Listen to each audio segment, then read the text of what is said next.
He's the head coach of the Tennessee Titans, Mike Vrabel, back here on the program. How are you, Coach? Buddy, how are you? How are you, buddy? We're on the Peacock, man. Yes, I heard the advertisement. We are. We are on Peacock. We're on there. I'm over-caffeinated. Are you a coffee drinker, Mike? Do you drink coffee? Huge. How many cups a day? What do you got? What are you? As many as they'll give me. I like that triple Americano. Okay. From our wonderful people at the Hillsborough Pike Starbucks. Okay. And they are amazing.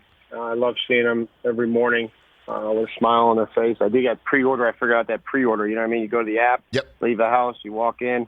One time it was raining, and Cassie actually brought the coffee out to my car. Of course. I was like amazed. That won me over right there. Of course. Absolutely. How badly did they botch your last name when they spell it? Or it's just the first name? How badly? Well, you know, they know me here after 3 years. They at least got my last name figured out. Usually it's Coach Mike on the cup. Coach Mike. It's nice. It feels like home there. My bad. Like of course, feels like home. Fantastic. Yeah, I've gotten several cups at me today, so I'm feeling good.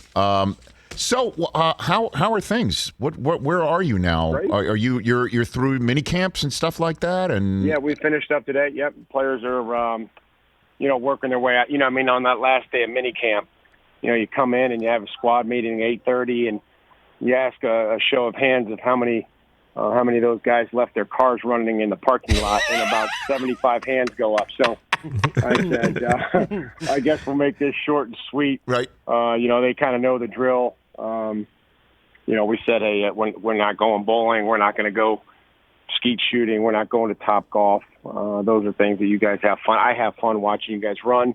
So we're going to go outside and run. And then you guys are free to leave. And I had fun, and I enjoyed myself watching them run. So then they took off.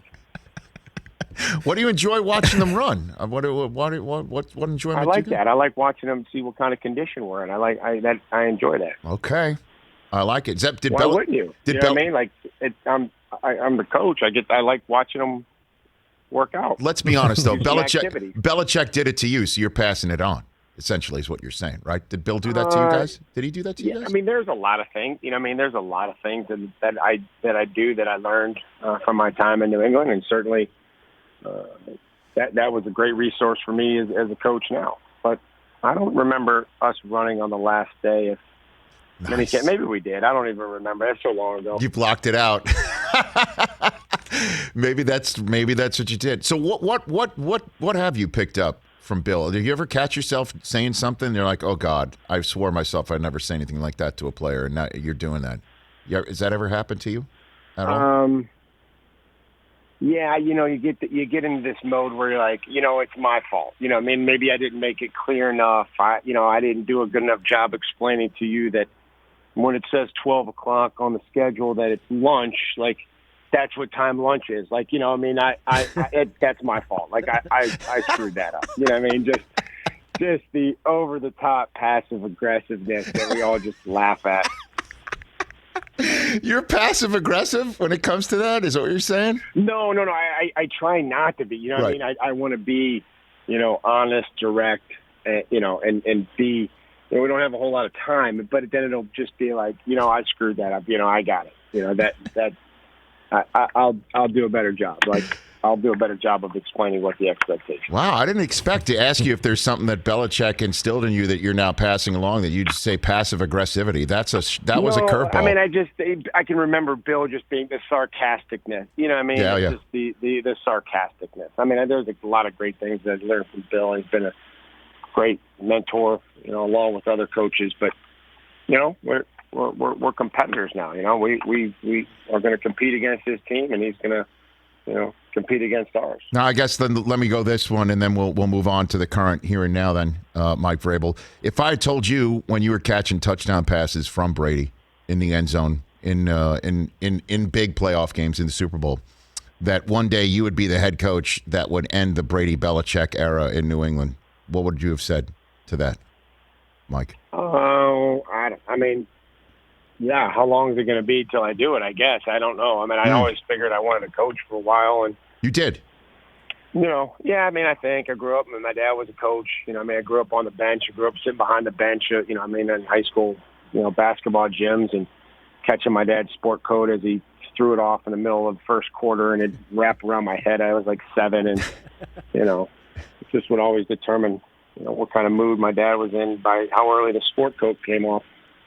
And what would you say? I don't know if you've had a conversation with him, maybe not, but Urban Meyer now taking the step into the world that you have inhabited for quite some time, as well as the HC in the NFL. How do you think he is going to fare in the NFL, or any advice that you would have for him to go from one step to the next, Mike Vrabel? I mean, Urban's a great coach. He's proven. And then he'll figure out what he wants to do with his football team. And I learned a lot from Urban and worked for him and with him for 2 years. And we've talked and we've had conversations, but that's the thing when you're a head coach, you have to you figure it out. And there's certain ways you want to do things that are going to be different than how other people do it, right. And it's different team to team. And so that's it's like parenting. You kind of figure it out as you go along and. Make mistakes, and what would you do better, or what would you do differently the next time? So, I love Urban's going to figure it out. He's been a great coach for a long time. Like parenting, that is a great answer. Mike Vrabel here on the Rich Eisen Show.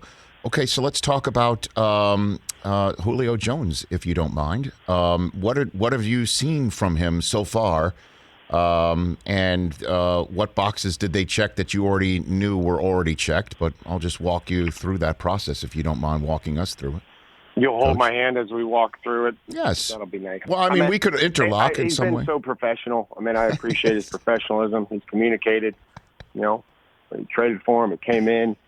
He left. He communicated when he wanted to come back. As far as, the voluntary stuff. He's been engaged in meetings, kind of figuring out how we do things. Like I just mentioned, before. Every team is different. Every team starts practice a different way. Every team does meetings a different way. Some people will ask a lot of questions, and it just everything is different. And I think he's been very open to learning the way that we do things, and to been open to learning what we do and how we do it. So that's the biggest thing that I'm pleased with as a coach. And it's interesting that you mentioned communicating being one of the first things that you mentioned. What do you mean by that? Some fans might be like, what about how important that is? He communicated to you what? And that you heard what from him? Yeah, I mean, I think that's just the battle that we wage is we ask our guys to have enough confidence and trust in us to communicate things that are going on, outside of football. And that's what we ask of all our players. And so it's like, hey, I've got this going on. I'm going to take care of this in Atlanta. I'm going to get some things cleaned up, and I'm going to be back there on Thursday. I want to get back out on the field with my teammates as quickly as possible. And that was just an early example of what he did, and continue to communicate. There's a lot of things that go involved with veteran players and preparing for practice and what they need to be ready for the game and for the season. And those are things that I try to draw on my experience as a veteran player and the communication that I had with the coaches and everybody else. Well, and that was a part of the conversation, at least in the media, Coach, about when Julio Jones was seemingly up for the acquiring, that any team that takes him will have to understand he doesn't practice as much as other younger receivers because of the amount of practice time that he either missed in Atlanta or his advancing age, despite him being still a young man in the real world. What's your expectation level of how much you're going to see Julio practice this fall? Well, we have a plan for every individual on the football team, and sometimes that plan is different from player to player. Sometimes it's the same. I'm not going to try to determine what that is right now. We'll see how it is when we go along and what our schedule looks like. There'll be a lot of players that have different schedules throughout training camp and even into the season. And that's our job, and that's my job to be able to manage that, to make sure that they're doing everything that they can to help us on Sunday or whenever we play. But in terms of your plan for the season, have you had a conversation with him about that already? Has that already been broached with you and him in terms of the communicating? We've had those conversations, but I don't think that we're ready to determine what that's going to look like. I'm not going to try to determine what that looks like from now until September or October as the season goes along. That change, I change practice schedules routinely throughout the season, based on a lot of factors and when we play and the health of our football team and what I think we need, what I think is going to be best for the team. Did you notice a jolt maybe amongst the team that the front office and you, whatever your role was in all of this, getting aggressive, bringing a player of Julio's caliber and level? I mean, the level of respect that players have for Julio in this league is through the roof. Was there a jolt that you saw on your team once this trade was completed and he showed up? I don't think we practiced the OTA any better or any worse. I mean, I just, my message is that we have to go out and we have to work and we have to perform, and that's what I love about football. That it doesn't matter the draft pick, doesn't matter what your compensation is, it doesn't matter how young or how old. The only thing that matters is what you do when you're out there.